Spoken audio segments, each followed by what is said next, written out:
नमस्कार मित्रांनो, आपल्या सगळ्यांचं या व्हिडिओमध्ये स्वागत आहे. मित्रांनो, या व्हिडिओमध्ये आपण बघणार आहोत महाराष्ट्राचा भूगोल आणि नद्या. तर सगळ्यात पहिल्या क्रमांकाचा क्वेश्चन येतो, महाराष्ट्राची राजधानी कोणती? तर महाराष्ट्राची जी राजधानी आहे मित्रांनो ती मुंबई आहे. आपल्या सगळ्यांना माहिती आहे. सी जे आपला राईट आन्सर होईल. मुंबई ही महाराष्ट्राची राजधानी असून भारताची आर्थिक राजधानी म्हणून ओळखली जाते. हे ध्यानात ठेवा मित्रांनो, भारताची आर्थिक राजधानी म्हणूनही मुंबईला ओळखली जाते. आणि या क्वेश्चनचा आपला आन्सर जे आहे ते सी आहे मित्रांनो. त्यानंतर क्वेश्चन दुसरा आहे तो, महाराष्ट्राची उपराजधानी शहर कोणते? तर महाराष्ट्राची उपराजधानी शहर जे आहे मित्रांनो ते नागपूर शहर आहे. बी जे आपला राईट आन्सर होईल. आणि नागपूर येथे हिवाळी अधिवेशन भरते, ध्यानात ठेवा मित्रांनो. तर आपल्या ह्या क्वेश्चनचा आन्सर जे आहे ते बी होईल. त्यानंतर क्वेश्चन तिसरा आहे तो, महाराष्ट्राचे क्षेत्रफळ किती आहे? तर महाराष्ट्राचे क्षेत्रफळ जे आहे मित्रांनो ते आहे 3,07,713 चौरस किलोमीटर आहे. तर या क्वेश्चनचा आपला आन्सर जे आहे ते बी आहे. आणि क्षेत्रफळाच्या दृष्टीने महाराष्ट्रात जो आहे भारताच्या तिसऱ्या क्रमांकाचा राज्य आहे मित्रांनो.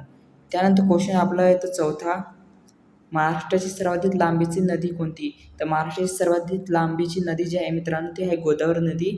अशी जे आपला राईट आन्सर होईल. आणि गोदावरी नदीला दक्षिण गंगा असेही म्हणतात मित्रांनो, हे ध्यानात ठेवा. त्यानंतर क्वेश्चन पाचवा येतो मित्रांनो, गोदावरी नदीचा उगम कुठे आहे? तो गोदावरी नदीचा जो उगम आहे मित्रांनो तो आहे त्र्यंबकेश्वर नाशिकमध्ये जो आहे गोदावरीचा उगम आहे मित्रांनो गोदावरी नदीचा. त्यानंतर गोदावरी नदीचा महाराष्ट्राची सर्वात महत्त्वाची नदी आहे, हे ध्यानात ठेवा. त्यानंतर क्वेश्चन सहावा येतो मित्रांनो, कृष्णा नदीचा उगम कुठे आहे? तर कृष्णा नदीचा उगम जो आहे तो महाबळेश्वरमध्ये आहे. बी जे आपला राईट आन्सर होईल. त्यानंतर कृष्णा नदी जी आहे महाराष्ट्र, कर्नाटक व आंध्र प्रदेशातून वाहते, हे ध्यानात ठेवा. कृष्णा नदी जी वाहते ती कर्नाटक व आंध्र प्रदेशातून वाहते. त्यानंतर क्वेश्चन सातवा येतो मित्रांनो, तापी नदी कोणत्या दिशेने वाहते? तर तापी नदी जी वाहते मित्रांनो ती वाहते पश्चिम दिशेने वाहते. सी जे आपला राईट आन्सर होईल. तापी नदी जी आहे अरबी समुद्रात मिळते, हे ध्यानात ठेवा. त्यानंतर क्वेश्चन आठवा येतो मित्रांनो, महाराष्ट्राला किती जिल्हे आहेत? तर महाराष्ट्राला जे जिल्हे आहे मित्रांनो 36 जिल्हे आहे. राज्यात 36 जिल्हे आहे महाराष्ट्रात, हे ध्यानात ठेवा. त्यानंतर क्वेश्चन नववा येतो मित्रांनो, महाराष्ट्रात किती महसूल विभाग आहेत? तर महाराष्ट्रात जे महसूल विभाग आहे मित्रांनो ते 6 महसूल विभाग आहे. बी जे आपला राईट आन्सर होईल. आणि तेथे आपण कोकण, पुणे, नाशिक, औरंगाबाद, अमरावती, नागपूर हे 6 विभाग येतात मित्रांनो, हे ध्यानात ठेवा. त्यानंतर क्वेश्चन 10वा येतो, महाराष्ट्रातील सर्वात उंच शिखर कोणते? तर महाराष्ट्रातील सर्वात उंच शिखर जे आहे ते कळसुबाई शिखर आहे. बी जे आपला राईट आन्सर होईल. आणि त्याची उंची सुमारे किती आहे? 1646 मीटर आहे मित्रांनो, हे ध्यानात ठेवा.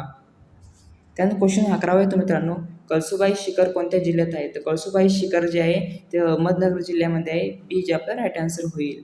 त्यानंतर कळसुबाई शिखर जे आहे अहमदनगर जिल्ह्यात आहे, हे ध्यानात ठेवा. त्यानंतर क्वेश्चन 12वा येतो आपला, महाराष्ट्राच्या पश्चिमेस कोणता समुद्र आहे? तर महाराष्ट्राच्या पश्चिमेस जे समुद्र आहे त्याचं नाव आहे अरबी समुद्र. तर बी जे आपला राईट आन्सर होईल. आणि महाराष्ट्राची किनारपट्टी सुमारे 720 किमी आहे, हे ध्यानात ठेवा.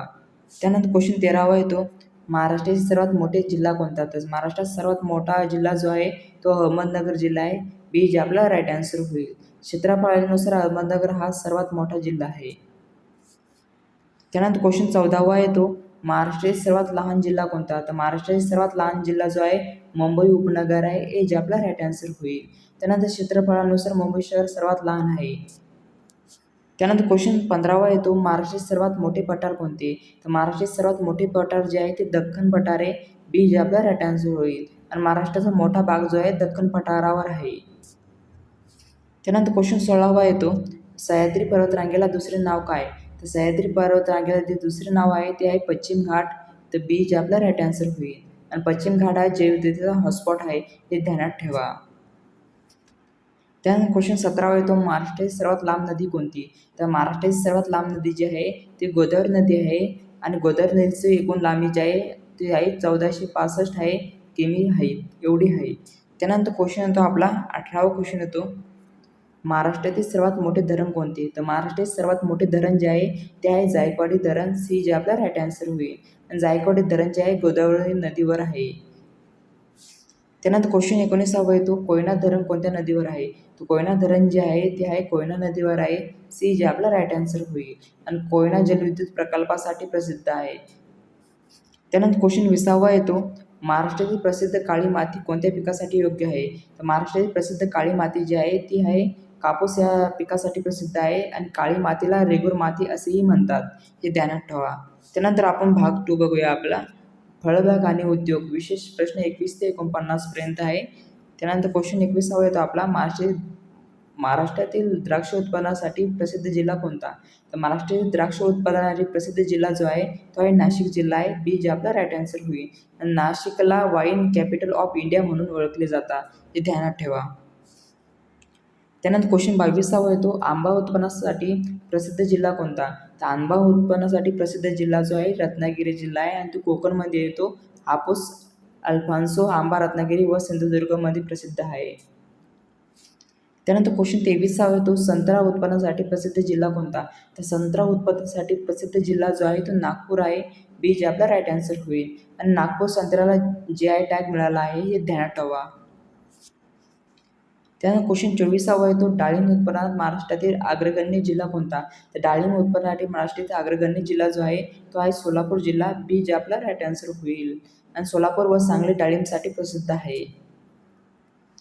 त्यानंतर क्वेश्चन 25 येतो. केळी उत्पादनासाठी प्रसिद्ध जिल्हा कोणता? तर केळी उत्पादनासाठी प्रसिद्ध जिल्हा जो आहे तो जळगाव जिल्हा आहे. ए जे आपला राईट आन्सर होईल. आणि जळगावला बनाना सिटी असेही म्हणतात. त्यानंतर 26 क्वेश्चन येतो. चिक्कू उत्पादनासाठी प्रसिद्ध जिल्हा कोणता? तर चिक्कू उत्पादनासाठी प्रसिद्ध जिल्हा जो आहे तो आहे पालघर जिल्हा. बी जे आपला राईट आन्सर होईल. आणि गोलवड पालघर चिक्कूसाठी प्रसिद्ध आहे.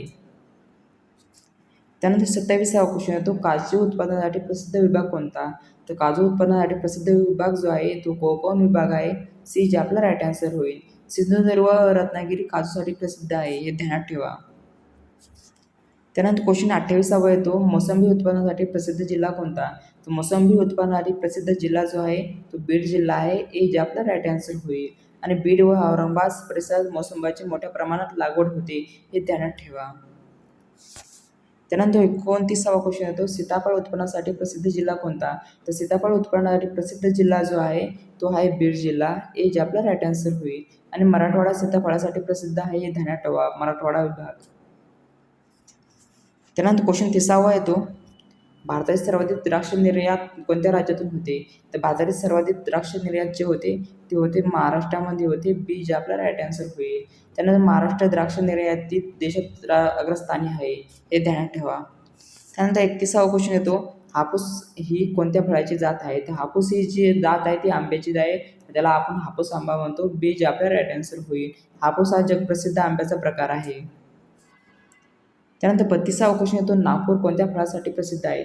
तर नागपूर जे आहे ते फळासाठी प्रसिद्ध आहे, ते आहे संत्र्यासाठी प्रसिद्ध आहे. बी जे आपला राईट आन्सर होईल क्वेश्चनचं. आणि नागपूर संत्रे देश विदेशात निर्यात होतात. नागपूर संत्रे जे आहे देश विदेशात जे आहे जातात. त्यानंतर 33 क्वेश्चन येतो आपला. जळगाव कोणत्या फळासाठी प्रसिद्ध आहे? तर जळगाव जे आहे ते प्रसिद्ध आहे केळ्यासाठी प्रसिद्ध आहे, केळीसाठी प्रसिद्ध आहे. बी जे आपला राईट आन्सर होईल. जळगाव भारतातील प्रमुख केळी उत्पादन जिल्ह्यापैकी एक आहे. त्यानंतर क्वेश्चन 34 येतो. कोकणात सर्वाधिक कोणती बागायत केली जाते? तर कोकणाची सर्वाधिक बागायत केली जाते ती केली जाते आंबा व काजूसाठी. बी जे आपला राईट आन्सर होईल क्वेश्चनचं. आणि कोकणात फळबागा मोठ्या प्रमाणात आहेत. त्यानंतर 35 क्वेश्चन येतो. महाराष्ट्रात द्राक्ष संशोधनाशी संबंधित प्रमुख केंद्र कुठे आहे? तर महाराष्ट्रात द्राक्ष संशोधनासाठी प्रमुख केंद्र जे आहे ते आहे पुणे केंद्र. बी जे आपला राईट आन्सर होईल. द्राक्ष संशोधनासाठी पुणे महत्त्वाचे केंद्र आहे. त्यानंतर क्वेश्चन 36 येतो. महाराष्ट्रातील सर्वाधिक फळबाग कोणत्या प्रकाराचे आहे? तर महाराष्ट्रातील सर्वाधिक फळबाग जे आहे ते आहे आंबा व द्राक्षे संत्रे या प्रकारच्यात आहे. तर बी जे आपलं राईट आन्सर होईल. त्यानंतर क्वेश्चन 37 येतो. सिंधुदुर्ग जिल्हा कोणत्या फळासाठी प्रसिद्ध आहे? तर सिंधुदुर्ग जिल्हा जो आहे तो हापूस आंब्यासाठी प्रसिद्ध आहे. बी जे आपला राईट आन्सर होईल. त्यानंतर क्वेश्चन 38 येतो. महाराष्ट्रातील फळ प्रक्रिया उद्योगासाठी प्रसिद्ध शहर कोणते? तर फळ प्रक्रिया जे उद्योगासाठी प्रसिद्ध शहर जे आहे ते आहे नाशिक शहर आहे. हे जे आपलं राईट आन्सर होईल. त्यानंतर क्वेश्चन 39 येतो. महाराष्ट्रात सर्वाधिक काजू उत्पादन कोणत्या विभागात होते? तर महाराष्ट्रात सर्वाधिक काजू उत्पादन जे होते ते होते कोकणमध्ये होते. बी जे आपला राईट आन्सर होईल. त्यानंतर क्वेश्चन 40 येतो. घोलवड हे कोणत्या फळासाठी प्रसिद्ध आहे? घोलवड जे आहे ते चिकूसाठी प्रसिद्ध आहे. बी जे आपला राईट आन्सर होईल. त्यानंतर क्वेश्चन 41 येतो. डाळिंब उत्पादनासाठी महाराष्ट्र देशात कितव्या क्रमांकावर आहे? तर डाळिंब उत्पादनासाठी महाराष्ट्र जो आहे तो पहिल्या क्रमांकावर आहे बी, जे आपलं राईट आन्सर होईल. त्यानंतर 42वा क्वेश्चन तो द्राक्ष निर्यातीत महाराष्ट्रात सर्वाधिक वाटा आहे. हे विधान चूक आहे का बरोबर आहे, तर हे विधान जे आहे बरोबर आहे, बी जे आपला राईट आन्सर होईल. त्यानंतर 43वा क्वेश्चन तो आंबा संशोधन केंद्र महाराष्ट्रात कुठे आहे. तर आंबा संशोधन केंद्र जे आहे ते महाराष्ट्रात वेंगुर्ले सिंधुदुर्गमध्ये आहे, हे जे आपला राईट आन्सर होईल. त्यानंतर क्वेश्चन 44वा आहे तो महाराष्ट्रातील प्रसिद्ध फळबाग योजना कोणत्या विभागात मोठ्या प्रमाणात राबवली जाते. तर महाराष्ट्रातील प्रसिद्ध फळबाग योजना जी वापरली जाते ते कोकणामध्ये जे आहे राबवली जाते, हे जे आपला राईट आन्सर होईल. त्यानंतर 45वा क्वेश्चन तो वाईन कॅपिटल ऑफ इंडिया म्हणून कोणते शहर ओळखले जाते. वाईन कॅपिटल ऑफ इंडिया म्हणून जे शहर ओळखले जाते त्याचं नाव आहे नाशिक शहर, बी जे आपला राईट आन्सर होईल. त्यानंतर 46वा क्वेश्चन तो जीआय टॅग प्राप्त नागपूर संत्री कोणत्या फळाचे उदाहरण आहे. जीआय टॅग प्राप्त नागपूर संत्री जे आहे ते संत्रे जे आहे या जीआय टॅगवर प्राप्त आहे, तर बी जे आपला राईट आन्सर होईल. त्यानंतर 47वा क्वेश्चन तो महाराष्ट्रातील प्रसिद्ध हापूस आंब्याचा जीआय टॅग मिळाला आहे.